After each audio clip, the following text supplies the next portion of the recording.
క్రైస్తవ జీవితంలో అతి శక్తివంతమైనటువంటిది ఏదైనా ఉంది అంటే అది ప్రార్థన చేయడమే. ఈరోజు చాలామంది కూడా సంఘాలకు వెళ్తూ ఉన్నారు, కానీ చాలామంది ప్రార్థించేటువంటి విషయంలో వెనుకంజలో ఉన్నారు. అయితే అసలు ఒక మనిషి ప్రార్థించాల్సినటువంటి అవసరత ఏమైనా ఉందా? అసలు ఎందుకు ప్రార్థించాలి? ఈ అంశాలని మనము చాలా లోతుగా చూడబోతా ఉన్నాం. ఒకసారి మనం ఆధ్యాత్మిక కోణంలో ఆలోచించినట్లయితే దీనికి ప్రాముఖ్యంగా 5 కారణాలని, అసలు మనం ఎందుకు ప్రార్థించాలి అనేటువంటి అంశాల మీద 5 విషయాలని నేను చాలా స్పష్టంగా మీతో మాట్లాడబోతా ఉన్నాను. కాబట్టి వీటిని స్కిప్ చేయకుండా చివరి వరకు చూడవలసిందిగా కోరుతా ఉన్నాను. దీని ద్వారా మీకు ఆధ్యాత్మిక జీవితంలో ఎదుగుదలకు ఎంతో ఉపయోగపడేటువంటి సమాచారం అని నేను ఆశపడతా ఉన్నాను. మొట్టమొదటిగా ఒక మనిషి ఎందుకు ప్రార్థించాలి అంటే ఇది దేవుడు ఇచ్చినటువంటి ఆజ్ఞ. అవును, దేవుడు మానవుడి నుండి కోరుకుంటుంది ప్రార్థన చేయడం.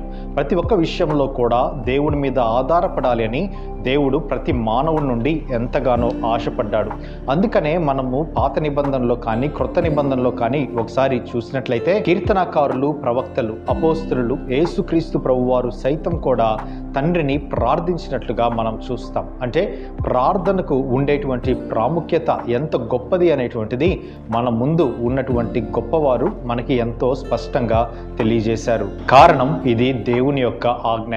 ఒక మనిషి దేవుణ్ణి సంతోషపరచాలన్నా, ఒక మనిషి దేవునితో ముఖాముఖిగా మాట్లాడాలి అన్నా కూడా దానికి ప్రాముఖ్యతని సంతరించుకుంటుంది. అది కేవలం ఒక మనిషి ప్రార్థన చేయడం ద్వారానే.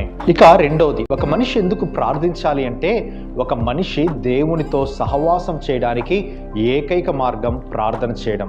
చాలామంది కూడా ఈ లోకములో మనము అనేక మంది స్నేహితుల్ని కలిగి ఉంటాం, ఈ లోకములో అనేకమైనటువంటి బంధువుల్ని కలిగి ఉంటాం, కానీ అవన్నీ కూడా ఈ లోక సంబంధమైనటువంటి శారీరక సంతృప్తిని ఇవ్వడానికి మాత్రమే ఉపయోగపడతాయి. కానీ ఒక మనిషికి ఆత్మీయమైనటువంటి సంతృప్తి కావాలి అంటే అది ఎక్కడ దొరుకుతుంది? ఆ ఆత్మీయమైనటువంటి సంతృప్తి దొరకాలి అంటే ఖచ్చితంగా కూడా ప్రార్థించాల్సినటువంటి అవసరత ఉంది. అందుకనే దేవుడు మానవుణ్ణి ఈ లోకంలో రూపించేటువంటి సమయంలో దేవుడు చెప్పినటువంటి మాట, ఇతను నా పోలికలో ఆయన్ని సృష్టించాను అని దేవుడు ఎంతో స్పష్టంగా తెలియజేశాడు. అంటే దేవుడు మానవుడితో మాట్లాడాలని, దేవుడు మానవుడితో సహవాసం చేయాలని తన పోలికలో రూపించుకున్నటువంటి ఏకైక వ్యక్తి ఈ భూమి మీద మనిషి మాత్రమే. కాబట్టి అందుకనే దేవుడు మానవుడి నుండి కోరుకుంటుంది ఆయనతో సహవాసం చేసేటువంటి బిడ్డలముగా మనము ఎదగాలని. ఒక మనిషి ఎప్పుడు సహవాసం చేయగలడు అని ఒకసారి మనం ఆలోచించినట్లయితే దానికి ఉన్నటువంటి ఏకైక మార్గం దేవునితో మాట్లాడడం. అలా ప్రార్థించడం అనేటువంటిది ఎంత ప్రాముఖ్యతని సంతరించుకుంటుందో మనకి అర్థమవుతుంది కదా. అందుకే బైబిల్లో అబ్రహాం గురించి చెప్పబడినటువంటి మాట, ఇతను నా స్నేహితుడు అని దేవుడు అబ్రహాం గురించి తెలియజేశాడంటే అబ్రహాము ప్రార్థనలో ఎంత నలిగినటువంటి వ్యక్తిగా ఉన్నాడో కదా. మరి భక్త్ సింగ్ గారు కూడా ప్రార్థనలో దేవుడితో గడపడం వలన ఆయన మరణించినప్పుడు అద్భుతమైనటువంటి సూచనలని మనము ఆకాశంలో చూడగలిగాం. ఈ విధంగా భక్తుల యొక్క జీవితాలు ఈ లోకములో శ్రేష్టమైనటువంటి అద్భుతమైనటువంటి విధంగా మారడానికి ఏకైక కారణం వారు ప్రార్థించడమే. అందుకే మానవుడు ప్రార్థించడం ద్వారా దేవుడు సంతృప్తి పరచబడతాడు అనేటువంటిది ఎంతైనా వాస్తవం. ఇక మూడవది, దేవుని దీవెనలను, దేవుని శక్తిని పొందుకోగలిగేటువంటి గొప్ప అనుభవం ప్రార్థన ద్వారానే వస్తుంది.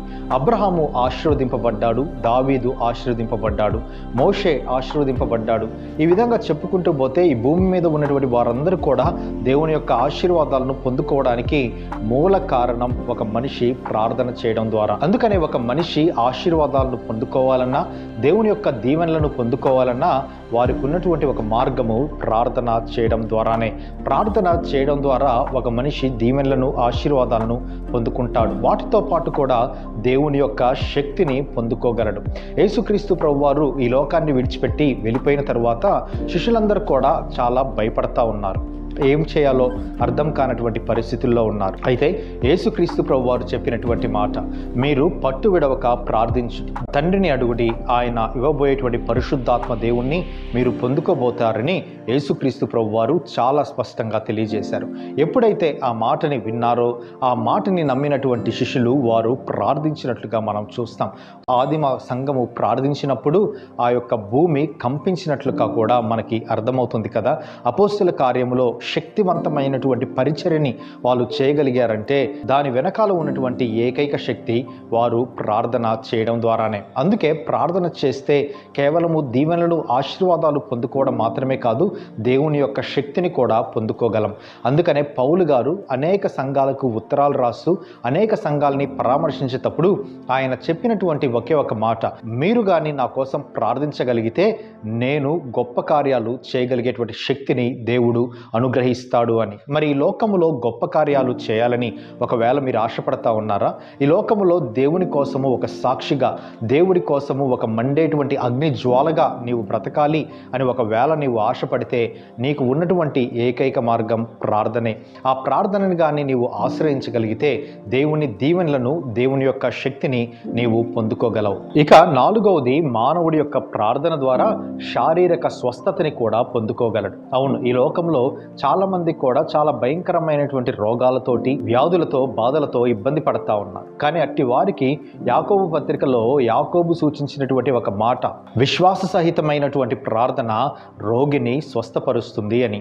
అవును, ఈరోజు ఒక మనిషి ఏ ఇబ్బందిలో, ఇరుకులో, కష్టములో, ఆపదలో ఉన్నా కూడా ఆ కష్టాలు, ఆపదలు, కన్నీటి నుండి విడవబడాలి అంటే ఖచ్చితంగా ఆ మనిషి ప్రార్థించాల్సినటువంటి అవసరం ఉంది. ఏదో కొద్దిసేపు చేసి విడిచిపెట్టేటువంటి ప్రార్థన కాక పట్టుదలతో ప్రార్థన చేయాల్సినటువంటి అవసరం ఉంది.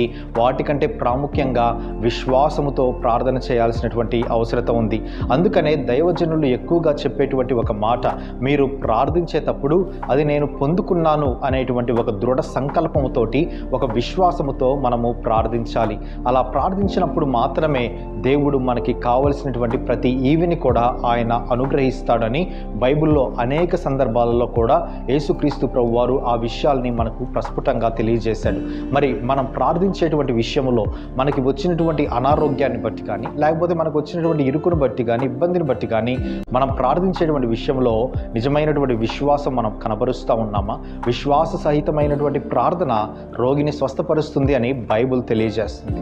మరి మనకు ఉన్నటువంటి ఈ భయంకరమైన అనారోగ్య కారణాల నుండి విడుదల పొందడానికి, దేవుణ్ణి ఆశ్రయించడానికి మనము ఇష్టపడతా ఉన్నామా? ఒకవేళ ఇంకా ఇష్టపడినటువంటి పరిస్థితుల్లో ఉంటే ప్రార్థించగలిగితే ఆ ప్రార్థనకి దేవుడు సమాధానం ఇస్తానని ఆయన లేఖనాల ద్వారా చాలా స్పష్టంగా మనకి వాగ్దానం చేస్తూ ఉన్నాడు. ఇక 5వది, యేసుక్రీస్తు ప్రభువారి యొక్క ఉద్దేశాలు భూమి మీద జరగాలి అంటే ఖచ్చితంగా ఒక మనిషి ప్రార్థించాల్సినటువంటి అవసరం ఉంది.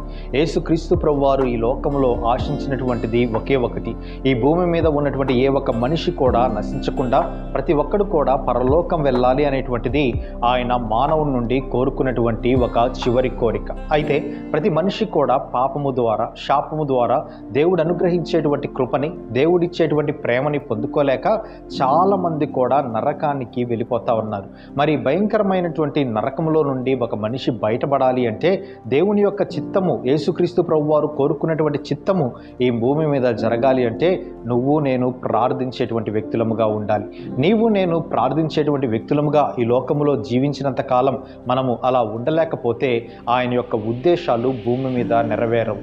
ఈరోజు నువ్వు నేను రక్షింపబడ్డామంటే మన ముందు అనేక మంది ప్రార్థించారు కాబట్టి వాటికి ప్రతిఫలంగానే ఈరోజు మనము యేసుక్రీస్తు ప్రభు వారిని స్వకీయ రక్షకుడిగా అంగీకరించగలుగుతా ఉన్నాం.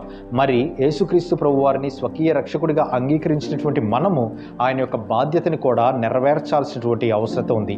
ఆ బాధ్యతే నువ్వు నేను ఆయన యొక్క కోత పనివారి కోసం ప్రార్థించాల్సినటువంటి అవసరతని మనకి జ్ఞాపకం చేస్తుంది కదా. అందుకే యేసుక్రీస్తు ప్రభువారు చెప్పినటువంటి మాట, కోత పనివారి కోసం కోత యజమానుణ్ణి మీరు వేడుకొనడి అని ఆయన తెలియజేశాడు.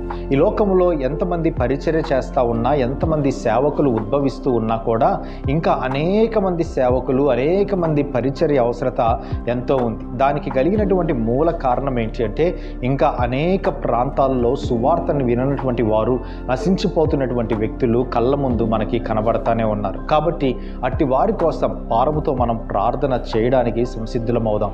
సంసిద్ధులం అవడం మాత్రమే కాదు కానీ ఇతరులను కూడా ప్రోత్సహించేటువంటి వ్యక్తులముగా మనము తయారవుదాం. ఆ విధముగా అవ్వాలి అంటే ప్రభు కోరుకున్నటువంటి ఒకే ఒక మార్గం ప్రార్థన చేయడమే. అందుకనే ప్రార్థన దేవుని యొక్క గుండె చప్పుడు లాంటిది. మనము దేవుడితో ముఖాముఖిగా మాట్లాడడం మాత్రమే కాదు కానీ దేవుని యొక్క హృదయాన్ని, దేవుడి యొక్క హృదయపు భారాన్ని కూడా మనము తెలుసుకోవడానికి ప్రార్థన ఎంతో ఉపయోగపడుతుందనేటువంటిది మనము ఏ రోజు కూడా మర్చిపోకూడదు. అందుకే మన జీవితాలలో ప్రార్థించడం అనేటువంటిది ప్రతిరోజు కూడా దాన్ని ఒక భాగముగా చేసుకోవాల్సినటువంటి అవసరత ఉంది. నీవు నేను కానీ ప్రార్థించకపోతే ఈ లోకములో ఉన్నటువంటి మనము, ఈ లోకములో ఉన్నటువంటి ఆయన శరీరమైనటువంటి సంఘము దేవుని యొక్క విమోచన ఉద్దేశం నెరవేరకుండానే ఆటంకపరచినటువంటి వారం అవుతాం.